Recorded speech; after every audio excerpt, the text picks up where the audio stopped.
Easy-to-fold rear seats allow you to quickly increase your Tucson's cargo area. To fold the rear seats flat, first set the front seat back to the upright position. You may also need to slide it forward a bit. Next, place the headrests in their lowest position. Place the rear seat belt buckles in their pockets. Then insert the rear seat belt tongue into the guide. Pull up the seat back recline lever, while at the same time folding the seat toward the front of the vehicle. You can also fold the rear seats flat from the cargo area. To do this, pull the rear seat folding levers located on each side of the cargo area. Each lever will fold either the left or the right seat flat. Once the seats fold, secure them in place by pushing down on the rear seat back.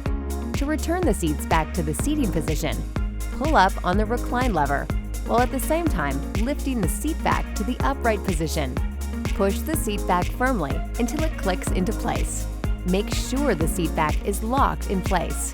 You can then adjust the seat back to the desired recline position. For more information on these features, be sure to consult your owner's manual, available at My Hyundai, or the user's manual, accessible via the touchscreen. And be sure to explore the how-to guides at the Hyundai USA YouTube channel and at My Hyundai.